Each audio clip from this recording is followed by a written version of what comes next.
You're muted, Tyson, but welcome everybody to the show.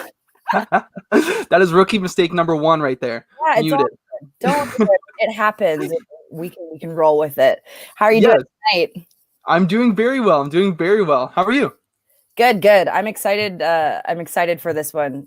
Doug knows me, and when I hear rules, I think they're meant to be broken. So, if these are meant to be followed, I'm gonna have to pay lots of attention tonight. I'm excited. Exactly. Michael, hey, how's it going?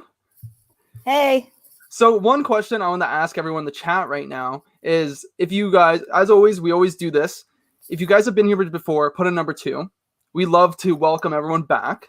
But if you are here for the first time, put a number 1. If you put a number 1, we're gonna invite you into our little community we have here, helping everyone on the Turning Point. This show is called The Turning Point. And for number 2s, we want to welcome you back as well. Thank you for being here every Thursday. Thank you. We're always welcome you here. For the next thing, I want you guys to type in the topic. First, let's just say hi. Let's just say hi to everybody. Yeah. Hey, Sherry. Hey, Sherry. John. Nadine, what's up? Hey. Michelle. Number 2. All right. 2. Welcome back. Wayne, welcome back. And welcome back, Wayne. Back. Awesome. Sherry, Andy. Welcome back. Christy. Christy. Welcome. Hey. Welcome. Welcome to the show, The Turning Point. Awesome. We got Sue. Welcome back. Awesome. So now a really interesting thing we want to propose to you guys is, if you guys have a topic or something that's been on your mind for quite a while that you want someone like Doug to talk about, could you please put it in the chat? It could be any amount of topics that you have on your mind. Doug can talk about almost everything that you can think of. So if you could put it in the chat, we'll take a tally of it, and soon later in the future shows, we'll talk about it. Yeah. So, be as specific or generic as you want. Yes. Anything. You want to say finances? I know that was one that came up. I was like, just anything finances, it scares me. So something on that. I would like to talk about that. Yeah. So that could be a topic. It could be a topic. Exactly. It could be just how to do sales. Right. For me, isn't it? Or it could be family orientated, right? Mm-hmm. Cool. Awesome. So this is also a Q&A show. So how you might interact on this show is, so when Doug comes around to the point for asking questions, all you have to do is either 2 things. You're going to type it in the chat, your question, and then me and Aaron will catch it and we'll put it up on the screen for Doug to answer. The second way, when Doug announces the Q&A time, we're going to put a link in the chat for you to click on. And you could do 2 things with this. First, you could come on the show and be on with us, and you could talk to Doug one-on-one. Yeah. Or you could come behind the scenes and talk to Aaron and just ask anonymously your question if you don't want to be on the spotlight. But this is a safe community. And 100%. Right, Aaron? Like, you come on the show and we'll welcome you with welcome arms, right? Of course. And speaking of safe community, some of the topics that are showing up kind of show that confidence, detaching from results. Confidence, family. Being as forgiving of myself as I am. Yes. Please, I request this one. Yep. Cool. So, also, that's a good one. If you guys go to share the show right now, if you use the hashtag Dane, Doug will explain a giveaway he's doing a little bit later. But if you go and share the show right now, that'd be amazing. Sharing is caring, and you never know who you might help. Now, if you guys are new here, I'm going to explain to you who Doug is, if you don't know, and what the show is kind of about and how we all started. So Doug's life started with abundance. And through that, he has learned that things can be better. And I would say that when he turned his life on mission, I'm just trying to. So if you don't know who Doug is, his life started with abuse, and then he turned it into abundance. My bad. I'm sorry. Now he's on a mission with this show to show how others can do the same. And we created this show so that we could get in contact with every one of you and go on live, so the Turning Point can be for you. And we can get you on stack really fast. Doug discovered that the Turning Point can happen very fast, especially for you. So here we go. Bring him on. Hey, hello. Hey Hi, guys, buddy. how you doing? Good. How are you? I have said every show, I just love watching you guys start the show. I'm just sitting back. If you saw me on camera, I'm laughing and smiling, and you guys do such a good job. It's so good. It's so fun. I It's know. It is natural. fun. Mhm. Hey, Aaron, how's your opulence attitude coming along? You want to tell the story? Woo! Aaron and I were out for dinner. We have these great dinner chats. We were out for dinner, I guess Tuesday night. Tuesday night was it? Yeah. Yeah, Tuesday. And anyway, we had a nice restaurant, one of my favorites, and I think Aaron really likes it too. Have you been there before? Yes, but Yeah. I Oh, yeah. can't afford it, so only a few times. Well, first thing you got to do is get rid of those words from your vocabulary. I can't afford it. Right. And we went for dinner, and I thought I'm going to just raise her self-image and her opulence attitude by buying expensive dinners. We had a $175 bottle of wine. It was beautiful. And I don't drink wine. I could not tell you what the difference is. It was very wonderful. It was smooth, baby. It went well with the beef tartare. Yeah, we had beef And tartare. Right? what else did Had we a do? nice gnocchi, and Aaron had a lamb. Yeah. And then we got some 3 desserts. desserts. Anyway, it was a fun night. And the bill came in and says, "Oh my God." I died. Anyway, you're fine. You're just Yeah. we're slowly, well, no, it's not slowly. We're gonna just keep on tweaking your self-image and your self-worth. So But it was amazing. Everyone in the restaurant was jealous, not because of what we were spending, but because of how much fun we were having. we're just freaking Like, cool people. oh yeah, it was great. And All right, well, let's start, shall we? we shall. So as Tyson said, listen, if you can share the show, that is great. We really appreciate it. We get lots of shares. So again, just do hashtag Ask Doug Dane, because that's how we track whoever shares. And then every week, what I do is I just take a look at the names of the people that shared. I do a little draw, and then I pick people for a free coaching session, one-on-one, goal setting session, or whatever help you need at all. And I got a couple of little freebies I kind of throw in and stuff. So if you can share the show, obviously share the show if you want to get the free coaching session and have a little contest here. But more importantly, share it, because I think people could really use this. If you're here, especially people that are here, the number twos, you're obviously coming back because you must be getting something from the show. So share that so other people can get it. And again, invite people to the show too. You can tag people in the post as well, and invite them to come on even right now. Or if you're watching the replay, do the same thing. We really, really appreciate it. And so tonight I want to talk to you about life. Remember when we were young, they're still out there. It's called the game of life. I was really good at games. I did really well. We played Monopoly, we played Life, we played Risk.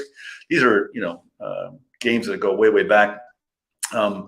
Anyway, life is a game, and you need to lighten up, and you need to enjoy it. It doesn't have to be so hard, and you really got to get into the spirit of it. There's a great little essay by Thomas Trower, and it's called "Getting into the Spirit of It." He talks about we get into the spirit of a game, we get into the spirit of a play, we get into the spirit of a book.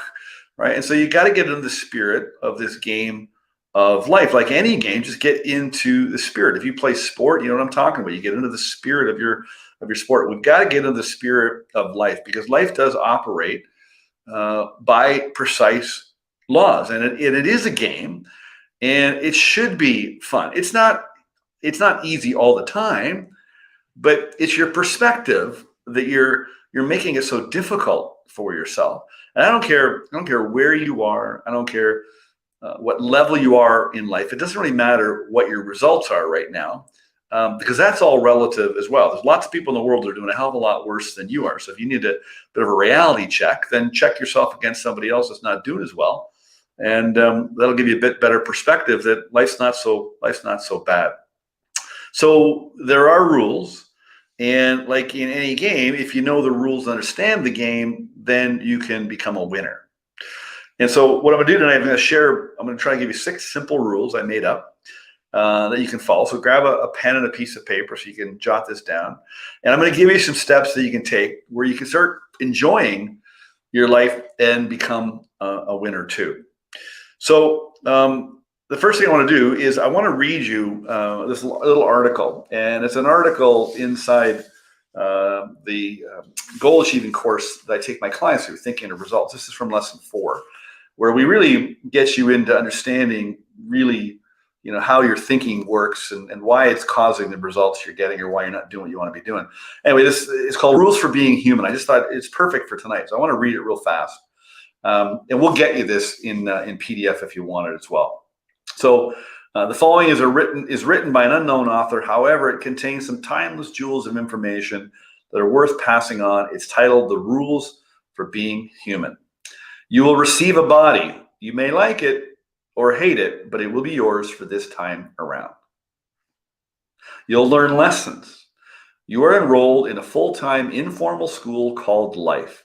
Each day in this school, you'll have the opportunity to learn lessons. You'll have the opportunity to learn lessons. You may like the lessons or think them irrelevant or stupid. Sometimes you come on the show here and you think some of the lessons are irrelevant or stupid. There are no mistakes, only lessons. Growth is a process of trial and error, experimentation. The failed experiments are as much a part of the process as the experiment that ends up working. A lesson is repeated until it's learned. A lesson will be presented to you in various forms until you've learned it. When you've learned it, you can then go on to the next lesson. Learning lessons does not end. There is no part of life that does not contain lessons. If you are alive, there are lessons to be learned. There's no better place than here. When your there has become here, you'll simply obtain another there that will again look better than here. Let me reread that. There's no better place than here, right now. When your there has become here, you'll simply obtain another there that will again look better than here. So the idea is that you want to keep on moving to there. And when you get there, it becomes here, and you want to keep on going to the next there. Others, here's a tough one for people to swallow. Others are merely mirrors of you. You cannot love or hate something about another person unless it reflects to you something you love or hate about yourself. So how you see people is just simply a mirror reflection of how you feel about yourself. What you make of life is up to you. You have all the tools and resources you need. What you do with them is up to you. The choice is yours. So you have all the tools to live the life you want to live. You have everything you need. The choice is yours. The answers lie inside you. All you need to do is look, listen, and trust. Now, most people don't believe that, but if you do look, you will find you do have everything. Now, you may not know how to find it, and that's where I come in. You need somebody to point you in the right direction and show you step by step how to get to where you want to go. Anyway, I just love this article. I was teaching lesson 4 a few weeks back, and I was thinking about the show tonight. I thought this would be a good thing to read. So if you want that, we will we'll get that. We'll get that for you. So let me just grab your pen and let me just take you through what I perceive to be some of the rules of the game. And Aaron, you're going to love the rules. Actually, I wanted to mention, I saw somebody type in one of the topics around dealing with family, for example. And listen, when it comes to topics, I often think maybe we should talk about sales one night. Or we can, obviously we can talk a lot more about money. I could talk for weeks about money. We could talk about money, finances, sales, self-image, self-confidence. I mean, you name it. You just type it into the comments and let us know. Anyway, somebody said they were talking about a client of theirs, and they said, I think he needs. What do they say? Oh gosh, I'm going to lose it now. I think he needs a. It'll come back to me. It was funny. Anyway, if I can remember it, I can't. I'm not going to say. She said the word. I love the word. I can't remember the word, but anyway, I'll see if I can get it back. All right, let's start. Rules of the game. Every player in the game must have a goal. If you're not going after something that you really want, you're going to feel lost for sure. Now, people don't understand goals. Right? There might be things that you'd like to have that you wish you could have, But a goal is simply where you've taken something you want and you've converted it into a goal. That's what a goal is, okay? You make a decision, I want this, and then you decide you're going after that, all right? So you gotta have a goal, something you're working on. The only prerequisite for your goal is you must really want it. That's it. That's it. You just have to want it. So imagine you're in the goal store, and on the shelf are 20 beautiful goals, 20 of your wants, right? And they're all there, but you only get to pick one because you can only work on one goal at a time. If you're working on more than one goal at a time, you're going to be all over the place. You're going to be bobbing and going here, going there, going here. You're not getting anywhere. All right. So number one is you must have a goal, but only work on one goal. So just decide, make a list of what you want. I don't care what it is. Look at the list and go, what's the one that you want the most out of the list? So if you're in a store and there's 20 beautiful dresses on the rack, and you only get to pick one. Pick the one you really, really want, and then convert the want into a goal, and then go and get it. Okay, so number one, you got to have, every player in the game has to have a goal. Now, 95% of the population don't have any goals. That's why they're wandering around aimlessly. That's why they have no energy. That's why they don't really aren't all that happy. They're not enjoying life because they're not playing the game properly. They got nothing. There's no skin in the game. There's no reason for them to show up on the field because they're not going after something. You got to have a goal. Number two, you become what you think about all day long. You become what you think about. Everything that's in your life right now, whether it's your relationships, your bank account, how you feel physically, how you feel emotionally, your self-image, your self-confidence, it's all because of what you're thinking about. And so think about, what are you thinking? Okay, what thoughts are occupying your day? What are you saying?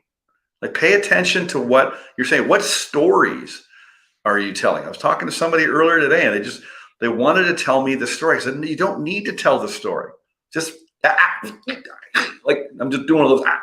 Stop talking. You don't need to tell the story. If you keep playing the story, that's what you're thinking about, and you stay in the story. All right. So what you got to do is you got to spend more time thinking and less time doing. More time thinking and less time doing. The reality is you're not doing what you know you could be doing anyway. Right. So you got to spend more time thinking. Number three, you're enslaved by habits. We're all enslaved by habits, good and bad. So if you're enslaved by habits, then why not become enslaved by good habits? All right. And so I want you to think about this right now. What's one habit that you could form, that would start to make you feel better and feel better about yourself? What's one habit you could form that would make you feel better and make you feel better about yourself? So there's a lady, she was on the show one night, she popped on.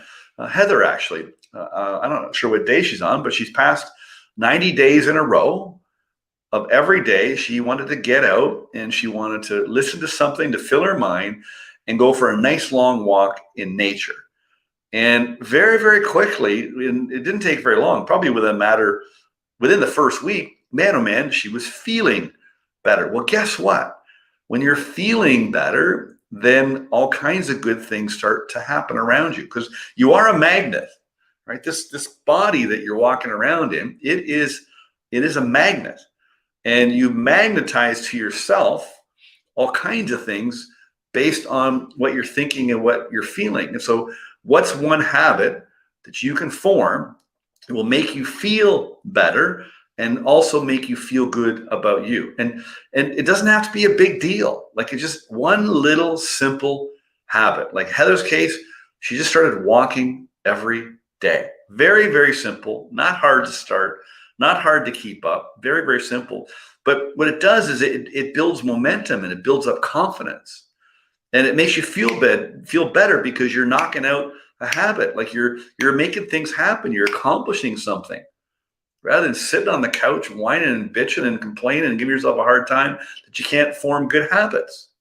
So, most of us, we've talked about habit before. You make a list of all these habits you need to form to get where you want to go, and then you don't form anything. You try, but then you stop. And then you give yourself a hard time and you criticize yourself. That's why you can't keep the habit, because you keep punishing yourself. Now, you just learn to do that when you're a kid. Okay, so you're enslaved by habits. You must become enslaved by good habits. So pick one habit. You should only really be working on one, no more than 2 habits at a time. You might have a laundry list of 40 habits. You're constantly going to be coming up with new habits to form as you continue to move your way up in this game of life. There's a simple law. It works in everyone, in everything, and in every situation. And if you follow it, your income will go up, your relationships will improve, and you'll be better and feel better more of the time. And we talked about this law on the last call. It's called the law. When was the last one? Maybe the week before. And the last week was Be a Man. How'd you guys do with the Be a Man, by the way? I'm curious as to what was going on this past week since we talked about that.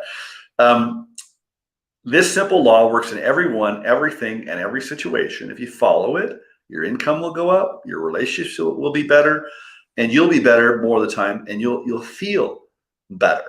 Okay? And it's called the law of cause and effect. It is like the primary law that governs pretty much everything. And so this is a rule you must follow. And it's really quite simple, right? What you do is you put out good and you get good back. If you put out good, you feel good and you get good back. In order to put good out, you have to think good, which makes you feel good, which gets good back. And so what you got to do is you just got to simply focus on every day, how can I put out good today? What can I do today to put out good? How can I do a better job today? I'm listening to Bob's mentor, Earl Nightingale, Lead the Field. It's an amazing program. I mean, I just love the way that Earl speaks. I was called Bob on Tuesday morning, I think it was, and just talking about the lesson I was listening to. He goes, man, it's so good. I now understand why he listened to it over and over and over all those years. Anyway, Earl says, take an hour a day. This is in lesson 4, the seed of achievement. So he's talking about goals. He said, pick something that you want and sit down for an hour every day and write at the top of the page what it is that you want. And then ask yourself, what are 20 things I could do to do better in what I'm currently doing? And he said, most of the ideas will be lousy, but if you form the habit of asking yourself, what are 20 things I can do today to do better, be better, do a better job? If you just keep asking yourself, what can I do to do better, give more, be more, do more, help more? If you ask yourself that question every day, guess what? You're going to get an answer. And whatever answer you get, then you act on it. That is proper use of cause and effect. It's called the boomerang effect. Right? So what a lot of people do is they put out a lot of bad. And out goes the boomerang, and boom, it comes back and hits you on the back of the head. Right? You got to start putting out good. Just focus on putting out good, and it'll just make you feel better. Like me taking Aaron to dinner the other night, and spending $400 on that beautiful dinner and having lots of fun and tipping the waiter really, really well. I was getting my haircut today. Like my haircut, by the way, I got a new haircut. I was getting my haircut today, and Rosanna, if you're listening, she says she always listens to the show when she's finishing up at her salon. She's a stylist, and she finishes around 8 o'clock or so. Anyway, I told her, I said, I usually tip 40 or 50% normally. 40. She goes, you tip 40 to 50%? I go, yeah. I said, sometimes I tip 100%. Sometimes I tip 80. But I always put out good. I always put out more than what everybody else is putting out. Now, I'm sure there's other people that tip 40 or 50%. But on average, you can see on the machine, you have a choice of, I think it's 10, 12, 15, and other or something like that. The restaurant programs it in. It used to be, I think, like 10, 15, and 20. Anyway, I always hit the other button, and I put good out. And so the more that you put out, the better you're gonna feel, and then it just comes back to you. And so that's That's how your income goes up. If you just focus on just being a better person, if you just put out more good, you're going to just feel better. You're going to do a better job at what you're doing. And through the law of compensation, your income is in direct relationship to what you're putting out. So you don't have to worry about getting it back. Right? You never, if you work with me, you'll never have to worry about money again, because you understand how you actually make it.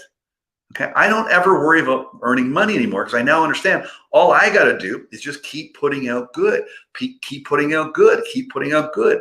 And if I keep doing that, it just comes back to me. And one of the best ways it comes back to you, one of the best ways this law pays off, is through what we call psychic income or emotional income. In the feeling that you get back, how you get paid through the effect from your cause, it makes you feel so good. And so if you feel good, then you're a better person. You're going to do better. So that is really, really important. If you just take one thing from this call tonight, just make up your mind that I am going to constantly put out good. Now, what I hear a lot of people do, they do a lot of gratituding, and gratitude is essential.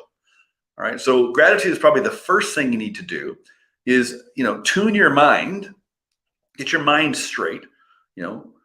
Wallace Wattles, from the book Science of Getting Rich, it was a book that inspired the movie The Secret. He said the whole process of mental adjustment and attunement comes down to a single word, and that's gratitude. So first thing in the morning, if you got to adjust your mindset, just be grateful. Write out some things that you're truly grateful, that you really feel. Don't just write a bunch of words down. Like, really, even if you just write one thing down, as long as you really feel it, well, that will attune your mind and get you started for the day. Then ask yourself the question, now, what good can I do today? How can I do better today?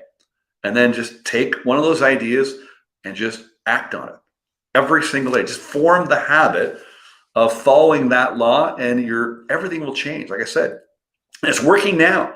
It's working in everything, in everyone, in every situation. It's not a law that turns on and off. Like gravity isn't on and off. If you walk off the building, you always fall down. It doesn't stop. With law of cause and effect, it's always at play. And so if you want to win at the game of life, this is a way to become a winner, and a really big, big winner. You'll hit the jackpot.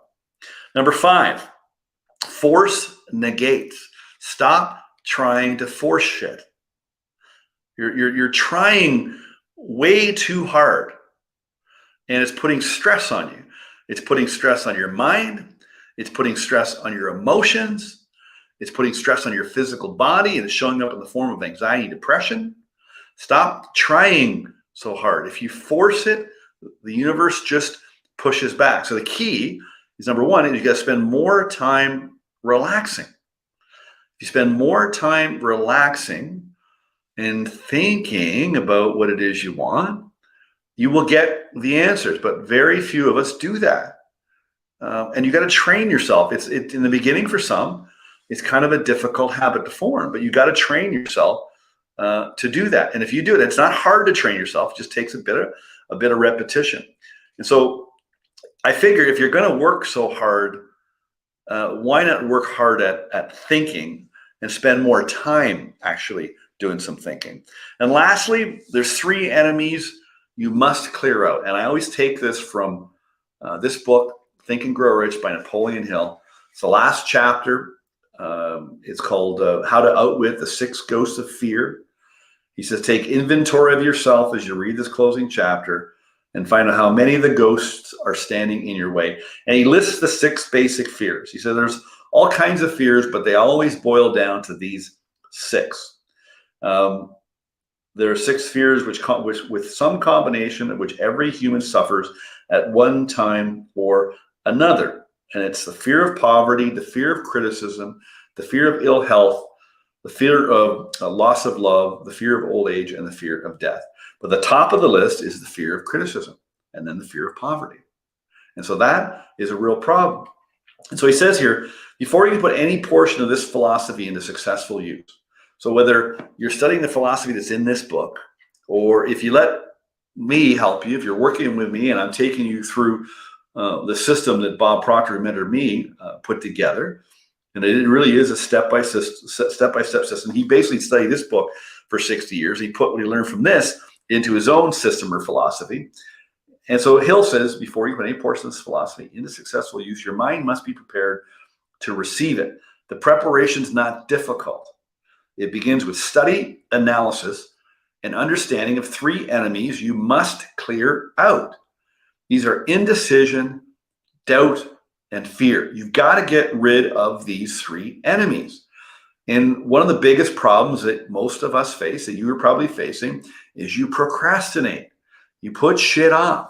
Why do you put it off? Because you don't know how to do it, or you're not confident you can pull it off, or you're worried about what people are going to think. So the fear of criticism kicks in, or you're going to worry you're going to lose some money, or lose the money you got, or you won't make any money. So the fear of poverty kicks in. That's why you procrastinate. You were also taught to procrastinate. You weren't taught to make decisions. You were taught to put it off. Go, hey, why don't you go ask somebody what they think? You better come up with a plan, Doug, before you start doing that. Well, people understand. Your parents didn't understand. Your teachers didn't understand. And you probably still don't understand how impactful this is if you're not making decisions quickly. So he says the 6th sense, your intuition, which is basically how this all works, right? There's a chapter in here on the 6th sense, and he explains how your mind works and how you actually figure out how to get to where you want to go. It's not the way you were taught. It's not the way that you think it is. It's actually quite simple and elegant. He said the 6th sense will never function well these 3 negatives or any of them remain in your mind. The members of this unholy trio are closely related. Where one is found, the other 2 are close at hand. Indecision is the seedling of fear. Remember this as you read. Indecision crystallizes into doubt. The 2 blend and become fear. The blending process is often slow, and that's why that's one reason why these 3 enemies are so dangerous. They germinate and grow without their presence being observed by you. And so if you don't make decisions quickly on what it is you want, then when you do go, let me think about it. And that creates doubt. And indecision and doubt blend together, and that's what creates your fear. So if you're in a state of fear or fearful to do something, it's because you're not making a decision. And the reason you're not making a decision is because you don't know how to do what you want to do, or you think you lack the ability, which is a lie. You might lack the self-confidence. You've never done it before, but you definitely don't lack the ability, the potential to do it. And that's why you put it off, and then you get stuck. So if you're afraid, that's why you're stuck. He says, do not be deceived by the habits of these subtle enemies. Sometimes they remain hidden in the subconscious mind, where they're difficult to locate and still more difficult to eliminate. He says that the philosophy in this book eliminates all of those problems. And that's what you need to do. So you've got to make your mind up that you are going to get rid of indecision and doubt and fear. How do you do that? Just start making decisions really quickly. So you can think of something right now that you should make a decision on. Every one of us, there's something we should make a decision on and act on right away. Now, just to kind of wrap up before we take questions, there's a lot of people struggling in poverty, and they're not friggin' paying attention. Now, what I mean by that is that you likely, if you're not where you want to be in any area of life, I don't care what it is, you probably have a poverty of imagination and a weakness of attention. So what I mean by that, you probably aren't using your imagination very often, and that's why it's not very strong. But if you take some time to sit down and just imagine what you'd like to do, imagine who you'd like to become, and imagine what your life is going to look like a year from now. Pretend you're already there. Go there in your imagination and just sit there and enjoy it. Sit by the pool, enjoy the sun, wave to the server that's bringing the white linen service over with a nice bottle of champagne, whatever. Just go there in your imagination. And you need to take the time to use your imagination. And the more you use it, the stronger you'll get. And it's like you get in tune. Your creative imagination, when you develop it through use and it becomes a stronger muscle, man, oh man, you can tap into all kinds of things. I tap into stuff all the time. I'll send somebody a message, go, I was just thinking about you, go, how do you do that? Well, I let my mind just tune in I relax, I use my imagination a lot. And then weakness of attention. There's so many things out there that are grabbing your attention. The phone and social media and televisions, and there's all kinds. You got to get rid of all the distractions. And if you get rid of that and you spend a little bit more time, building up your imagination muscle and then paying attention to what you're imagining, man, oh man, you'll be shocked how fast you go and how quickly you can win. That's it, Tyson. I'll put some of this together in a download for you guys if you want it. I like to do that after the end of the show. I'll kind of summarize all that. And then at the end, I've got some steps. I'm going to give you a few step-by-step instructions to get rolling, just kind of jumping off from what we talked about tonight. So I'll show that at the end. But we can take some questions. So if you're here and you want to ask something, put it in the comments. If you've done so already, great. Tyson maybe has got his eye on that. But type something in if you want.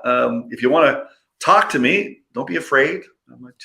I'm a real soft-hearted guy. I come off pretty direct. I am very direct because I don't like screwing around and wasting time. But if you want to come on and talk, then we can do that too. If you just want to simply ask a question anonymously, you can click the link, and that takes you technically backstage, virtual backstage. Nobody's going to see you. So if you're sitting in your pajamas, you're fine. You're not on camera, nothing like that. You're not on mic. And you can just type your question in that way, and it'll be anonymous, and Aaron or Tyson will read it off, and you can ask your question or ask for help anonymously. And I know we had some questions sent in like we always do. So Tyson, I will let you lead and I will listen and answer. Okay, awesome. So one thing I want to quickly touch upon is Roxanne's comment is, could you repeat number 3 just quickly again? Or do you want, she has a follow-up question after this. That's why I'm bringing this up. Yeah. Well, I was talking about you're enslaved by habits, and I think we're going to talk about that. But yeah, just basically you're enslaved by habit. We're habitual creatures. Humans are habitual in nature. Mm-hmm. So since we're habitual and we are enslaved by habits, it would be probably a good idea to become enslaved by good habits. And you can become enslaved by good habits the exact same way you got enslaved by bad habits. Cool. Okay. Well, this could be a nice follow-up. Roxanne's also wondering, how do you get your feelings under control? Well, number one, and I say this over and over, you have to decide that you're going to get your feelings under control. And again, you got to remember, listen, I don't care what you're struggling with in any area of your life. It's because you learned to do that. It's such an easy way, and I think it's such a good way to let yourself off the hook. You got to freaking lighten up on yourself. We're way too serious about life, and we're way too hard on ourselves. And you have to understand that most of the things that you do, most of the things that you believe, most of the rules you're following in the game of life, you just simply learn to do that. And so if you learn to do it, then you can unlearn, and then you can relearn. I'm thinking about this analogy of the game of life. I mean, Roxanne, think about, when you were little and you were playing a game, with your cousins or your family or whatever, or, you were learning a new game. I remember when I was learning a new game, I get frustrated. I was getting frustrated because I couldn't figure it out. I wanted to figure it out. And I give myself a hard time about it, and I get emotional about it. And so I just learned to do that. So number one, if it's not working for you, well, like Bob always said, Doug, you're either ignorant or you're stupid. He said, you're no longer ignorant. I'm no longer ignorant. So if I let my emotions rule me, I'm being stupid. Not that I'm a dumb guy, but I'm not being critical. But why would I do something that's not good for me? Now you say, well, I mean, it's hard to change. It is hard to change because it's a habit. But if you simplify it, that it's just simply a habit, you learn to do it, and then you decide, you know what? That's not working for me. I'm going to form a new habit. So the starting point is always decision. And then you're going to have to affirm it. You're going to have to set up a couple of rules. Like tonight, I gave you some rules to follow. I make up rules all the time. I form my own credo. I live my life by my own rules. There's some rules that are made up by others, and I follow those. But there's a lot of rules that are made up by others that I don't follow. I make up my own rules. So just sit down and look at your situation and go, okay, what are the rules what are the rules I want to follow that will make me feel good, and I can enjoy the game of life, and I won't be so freaking emotional. I'm trying to, Roxanne, I'm trying to think of that term that somebody said. Oh God, I don't know. It was para something. It was a medical term, and basically it was like, what do you call it when you get something taken out? Tyson, when you get your appendix taken out? What do you, appendectomy? There's something. A procedure? Yeah, like a procedure. That's not parasympathetic. I want to get this. It's so funny. Aaron, do you know? Let's call it. It's like, you get an appendectomy. Let's call it a parent appendectomy, something like that. I don't know. I'm trying to make up a medical term. Anyway, Parentectomy. A parentectomy. That's what it was. A parentectomy. That means you got to get your parents out of your friggin' life. That's hard. No, hang on. Sorry, I'm listening. Listen to me.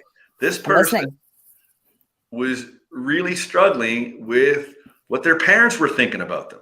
And they were worried what their parents were thinking about them. And they were being influenced by how they were living their life, because what will my parents think? And I've talked to people about this before, where they're worried what their parents think, and their parents are dead. They're still worried what their parents think, because that's a habit. So she said they probably need a parentectomy. Parentectomy? How do you say that? Parentectomy. Parentectomy. Anyway, I wanted to cover the term. So anyway, back to Roxanne. I digress. Don't get me freaking fired up. You got to decide that you're going to get your feelings under control. Make up your own set of rules. And I'm going to give you some rules and a couple things to follow tonight. Just make up your own set of rules. So what would be some rules? So number one rule is I don't let my emotions rule me. I do not let anything or anyone get under my skin ever. And that's the way I say them too. Right? I don't care what anyone thinks. Not my brother, not my family, not my parents, not Bob Proctor. And Bob taught me that. He goes, why the hell would you care what I think? I used to really worry what Bob thought of me. He goes, why would you do that? I go, I don't know. He goes, that's dumb. So you make a few decisions. Now, those are my rules, but make up your own rules, Roxanne. Just go, these are the rules I'm going to follow. Because you're wasting your life feeling the way you're feeling and allowing your emotions to run you. And so it's a decision.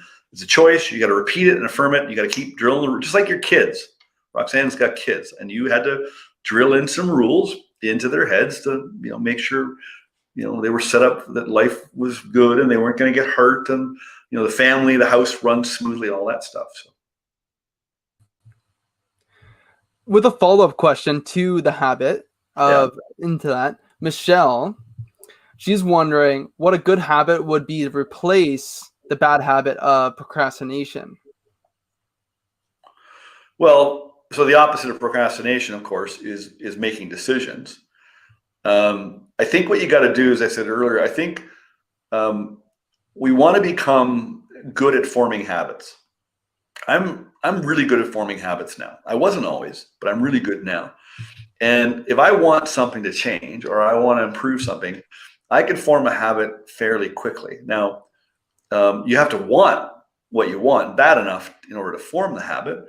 But I like just forming simple little habits that anybody can do, because it'll just make you feel good that you keep up with the habit. Like, again, it could be walking every day. Just pick something. What would be something simple? That's why I said, what would be something simple? Start with that, getting a positive habit going. And then what I'd probably do, the second habit I'd form, this would be easy to form, is every day I get my pen out and go, what are some decisions that I need to make or I could make today that would alter the course of my life for the better? Now, you'll notice on the show, I always put out really good questions. I learned to do that. I learned if you ask really good questions, you will get the answers you're seeking. It's a law. It's a law of opposites. Okay. Cause and effect plays into it too. If I ask a good question by law, I have to get a good answer. So start asking yourself some good questions. What's a decision I can, and just start little ones.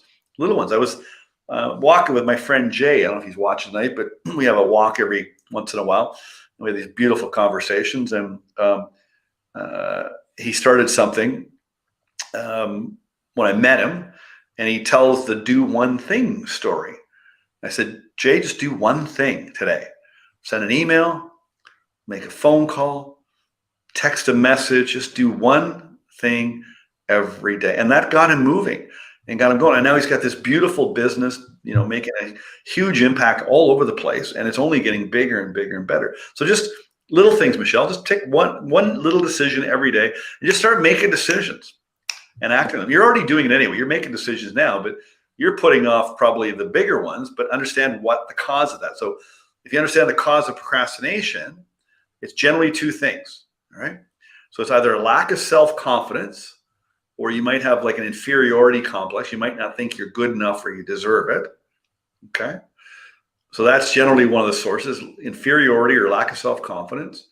And then the other one, the dominant one, or combined with the first one, is lethal, and that is you don't know how to do it.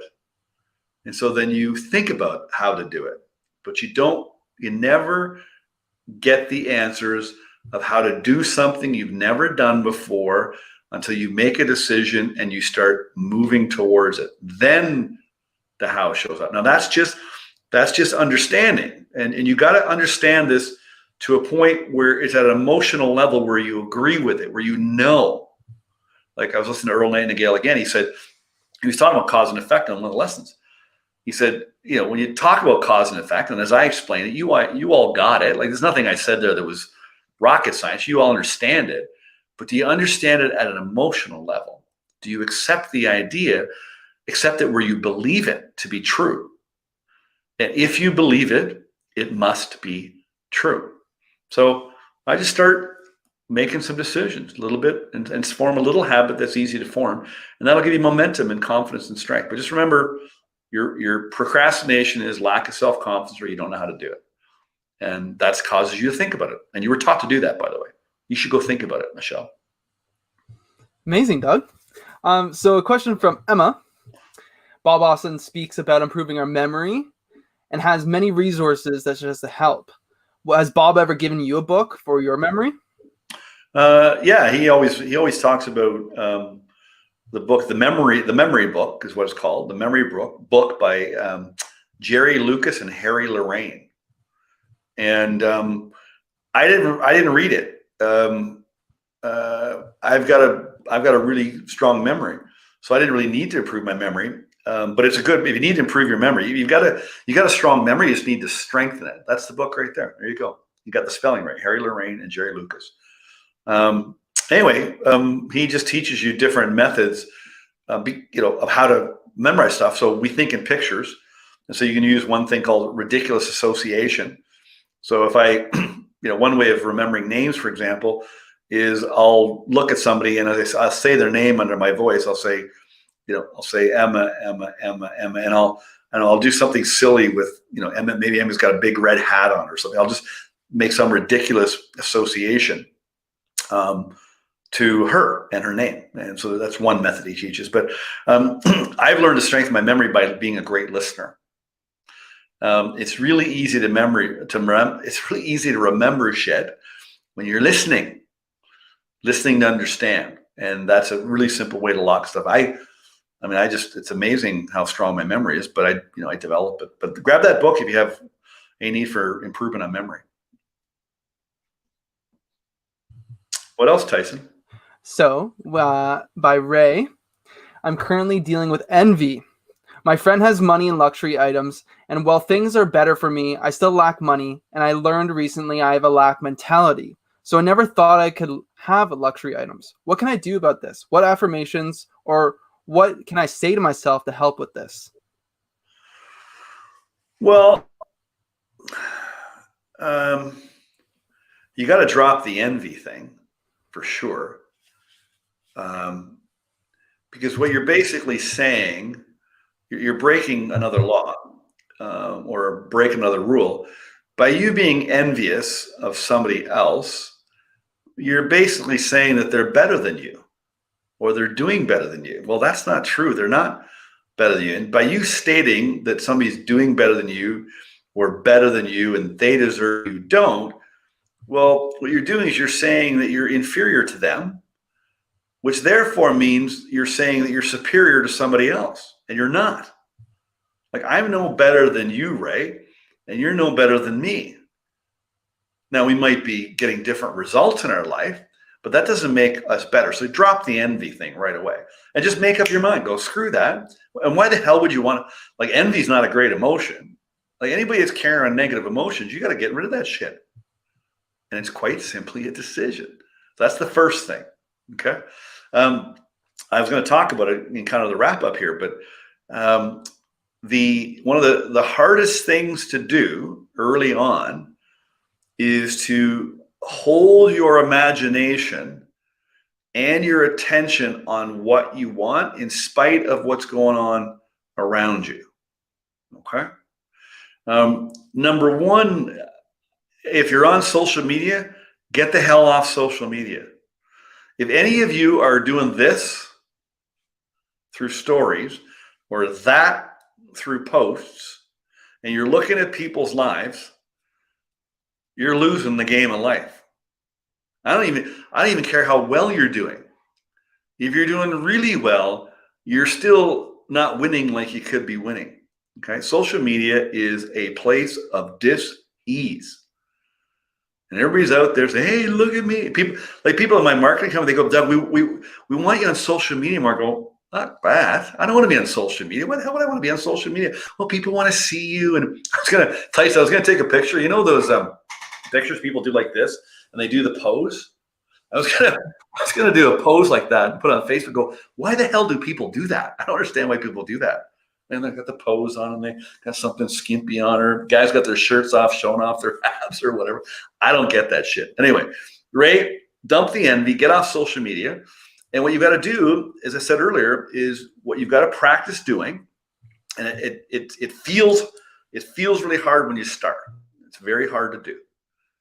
But you have to practice it, and it won't take very long, is spend some time just imagining what you want as if you're already there, and practice holding your attention on that. Okay. Imagine holding your attention on that for an hour. That's a long time. I have a friend of mine that she's been sharing stuff around Buddhism and meditation. And she said, just meditate for 2 or 3 minutes. You got to practice it. And just don't worry about where you are right now. You are where what's that rules on being human? There is no better place than here. When your there has become here, you'll simply obtain another there that will again look better than here. And so here's a place and there's a place, and you're going there. As long as you keep focusing on there, you'll get there, and that will become the new here. And then you want to go there, and then there, and then there. You gotta train yourself going, nope.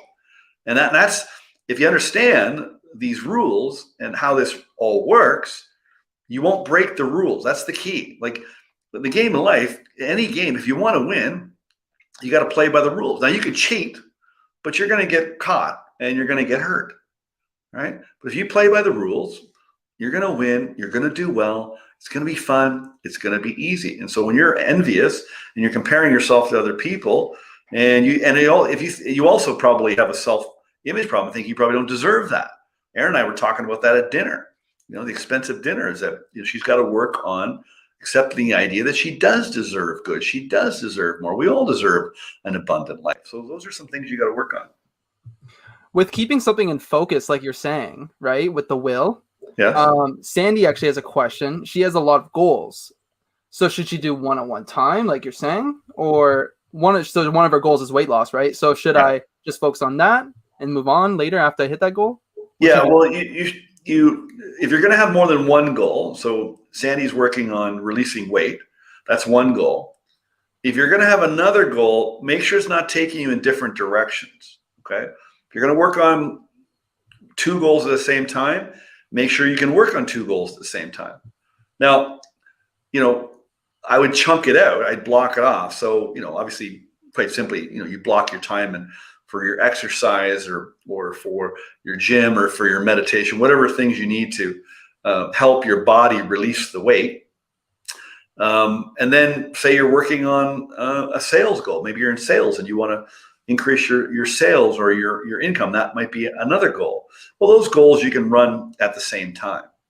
But if the goals are going in two different directions, and silly analogy I use, so imagine I want to have, a very successful store in downtown Guelph where I live. I just want to be there every day, and I want to help people. I want to make a lot of money. And another goal is I want to travel all around the world, living seaside and poolside, working online. Well, those two are opposite. So don't have opposite goals, but don't have more than two for sure. One or two max. And you just knock these goals off one by one. Once you release the weight, if you do it the right way, once you release it, it's not coming back. Like, you don't want to lose weight. If you lose weight, you're going to go find weight. You release it, so it never comes back, and then you're done. You don't have to worry about that. You get to your perfect weight, and off you go to the next goal.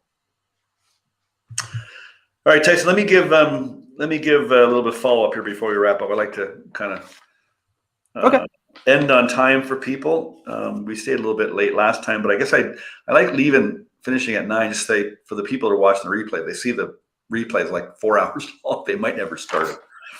All right, grab your pen. Here's your next steps. Okay.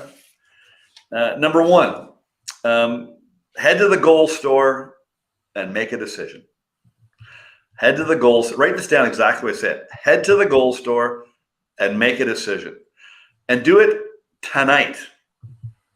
When you're done here, get off here, get your pen out, get a sheet of paper, and just make a list of all the things that you want. Sky's the limit. If you could do anything, be anything, have anything, money's not an issue. Nothing's going to get in your way. Just what would you want? Do what do we call it here in Ontario? Lotto 649 is a lottery ticket. They had commercials called Cloud 649. Get on Cloud 649. We buy a lottery ticket. We have no problem thinking about what we want. It's funny. Go buy a lottery ticket if you need to trigger this, and think about, imagine you win. What would you do? Same idea. Just make a list of your wants. And then, so now you're in the goal store and there's 20 things on your list, and you're looking at the shelf and you can only get to pick one. Why? Because you only should work on one at a time. You can always come back to the store later and get the other one that you like. But of those 20, what's the one you like the most? And then convert the want. And again, the only prerequisite is you have to want it. Convert the want to a goal, and that's decision. You go, I'm getting that, and I'm going to get it by this date. And then start focusing on it and working towards it. Number 2, change your schedule and block off an hour for thinking. I was talking to my daughter the other day, and she said, Dad, I'm just so busy with homework and da-da-da-da-da.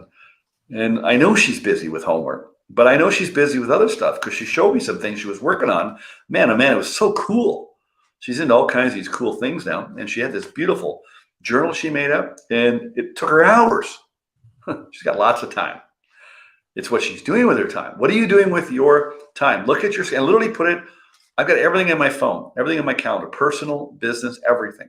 And so block off a time that suits you, that you can commit to. It's best in the morning, but it doesn't have to be. If 1 o'clock in the afternoon is better, 1 o'clock in the afternoon it is. Pick a time, block it off, and all you're going to do is you're just going to sit and imagine your goal and think of ways that you can get there. And you're going to ask yourself that question. What are 20 things I can do today to do better at what I'm doing? Write out your goal, think about it, visualize it, close your eyes, go there in your imagination, and just sit there and think quietly. No phones, no music, no noise, nobody, no nothing. If you got to get in your friggin' car and drive out of the city and park on a road, do that. Okay. Now, very few of you will do this. People come to me and they ask me for advice, and I give it to them. They don't follow. I go, why are you asking me for advice? I presume you're here, and I'm not making this shit up. Like, these are principles. These are rules. These are things that work. They're not my ideas. They're just my ideas. But they're ideas that I was given, that I learned, that I just inherited, and I adopted. And number 3, as I said earlier, pick one simple habit that will make you feel good. And that's it. All right. I think we put a freebie in the comments, and we didn't. Tyson, drop that freebie. There's a link you can grab. I made up it's called the Turning Point Workbook. If you want to grab that, that'll get you thinking and in the right direction and kind of, trigger your imagination. And I think that'll help you. So you want to grab that. If you're watching the replay, we'll put it in the post here. You can grab it there. Or if you're online right now, grab it in the comments. And I'm done, Tyson. I can stick around, but I don't like to go too far past 9 o'clock. So unless there's a burning question. Yeah, there's two that I see here that I think are interesting. So we're gonna go. So Carolina, what can I do to remove a money block involving pity for others, like worrying that someone else can't afford my services? I love this. See, this is how this shit works, Tyson. This is exactly what I was talking about with Rosanna, my hairstylist. Now, Rosanna, I don't care. You might kill me for saying this and calling you out, but you shouldn't say shit to me. We were talking. So Rosanna has been cutting hair for 18 years. She's a wonderful person. She does a great job. She's very good at what she does. And we were, for the longest time, ever since I went back to getting my hair cut with her, I've been on and off over the years, but for the past, I don't know, 6-7 years or longer, maybe, I've been back with her. And I keep telling her, you got to raise your prices. And we were talking about this whole price thing. And I said to her a couple things. I said, number one, do you think it's fair? The analogy I use, let's say Best Buy, which is an electronics store here in Canada. Best Buy has got a Samsung flat screen TV. It's normally $1,200. It's slashed for a price of $700. And it's like, that's as low as they can go. And it's a one-day sale. Do you think Best Buy should lower the price of the TV for somebody that can't afford it? No. What you should do is you should always price yourself competitively with the marketplace. You should always be externally competitive with the marketplace. And you should always be a bit more than everybody else, because what that does is that says that you're really good at what you do. And then you have to get good at what you do. And the other thing is, like I mentioned with Erin, one of the reasons I took Erin for a very expensive dinner, because I want to up level her value and her worth. And so when you make people pay for more things, pay a higher price, they feel that I love spending money. I love spending a lot of it. I love spending it on me, because what it does is it says that I'm worth it. Now, that's not an ego thing or anything like that. You might be misunderstanding it. But what it does is that if I feel good about my own self-worth, then I'm a better person and I can help you and do a better job when I'm out there. So I think it's important that you can't pity others. I was talking to somebody the other day about there's a lot of people that are marginalized and don't have access to a lot of things. Well, the problem with a lot of people that are marginalized is that we're marginalizing them, and they're staying marginalized. Most people, not all, most people can rise up and take charge of their life, but they choose not to. That's their choice. Rules of being human. What did it say here? What you make of life is up to you. You have all the tools and resources you need. What you do with them is up to you. The choice is yours. And so I got no problem with you raising your prices. You shouldn't pay them. Listen, I earn a lot of money, but I give a lot of money away. So you can give money away, help people in need, do all kinds of things with your money. But don't pity others because they can't afford your services. You're not helping them. You're definitely not helping yourself. Awesome. So, kind of the transition back to the social media comment you made a little bit earlier. Roxanne was wondering, what if you have to post on social media? How do you have that relationship with social media? Well, then put your post on social media and get the hell off. I guess that's use it as a tool more often, right? Yeah. Well, it's kind of like, all right, let's say I'll give a silly analogy. I'm going to put an advertisement on a bus bench. Okay. And then I put the ad up and my poster's there for my business, et cetera. And then what I do is I sit on the bench, or I stand by the bench, and then I wait around and I watch what people think about it. And I listen to their comments and what they say. Look at that goofy guy with this funny looking nose on that billboard. What the hell's he? And I sit there and I concern myself with what they're thinking. Dumb analogy, but you get the point. So if listen, I'm on social media, but only to the context to put out, good content, hopefully good content. I think it's good. Put out good content, put out tips, and get people onto this show. So advertise a show to get on the show to try to help you and get you to share the show to help somebody else. But then I get the hell off. So once in a while, I get sucked in because I go on. There's a lot of people contact me through Facebook, so I'm going on Facebook now, and there's that little red. I mean, you can see it in the camera, the light. There's that little red bell at the bottom, notifications, and I click on that, and I'm only looking to see if anybody's trying to reach me. That's all I look for. But every once in a while, I'll be on the story, and I see somebody that I know, and I get hooked. They hook my attention, and I look at it, and then I scroll. I remember one night I was scrolling through social media and I started crying. I was weeping. I was so saddened by what I was seeing because I could see beneath the pictures. I could see beneath the post. I could see beneath the lies that was the copy of the post that people were pretending to be somebody they weren't. They were sending a double biting message. I felt badly for them. I saw people fighting and arguing and anger and hate. And it saddened me. And I go, I got to stay the hell off this thing. It's terrible. Terrible. Cool. And that is everyone's questions for now. But something I want to highlight really quickly is a guest from episode 6, New Ray. She came on, say hi. But I thought she had an interesting comment that I wanted to kind of expand on. To manifest and to use manifests and affirmations, you need to heal within before you try to manifest what you desire. Clean your garden before you try to plant your veggies and flowers. I thought that was a great analogy, right? That's perfect. Hey, New Ray, glad you're listening. This lady is awesome. There's a few people I follow. I'm following her because she's on the show, and I just love who she is and what she's becoming. But you got a beautiful heart and a beautiful soul, and you are right on track. Some days you don't feel like it, but you're definitely on the right track, even if you feel sometimes on the off track. But that's such a closing comment. Let's wrap it up right there. Use manifestations and affirmation. You need to heal within before you try to manifest what you desire. Clean your garden before trying to plant your veggies and your flowers. Yay, New Ray. Mic drop. Boom, Tyson. The show is over. Good night. That was awesome. Okay. Thanks, everybody. Yeah. Just one more thing. I just wanted to ask Andy. Tyson, what are you doing? One more thing. I thought okay. Yeah, you're right. But Go ahead. I was just wondering, Andy from YouTube, he's wondering how do we apply for coaching. I thought if someone wanted to, this would be a good time to explain that process of how does someone to do that. Yeah, right? just go to my website, go to dougdane.com and go to work with Doug at the top. And there's a couple links there, and you can contact me and you can start. And I run calls minimum every couple of weeks live with my clients. And we've got a process. I take you through a step-by-step, simple, easy to follow system.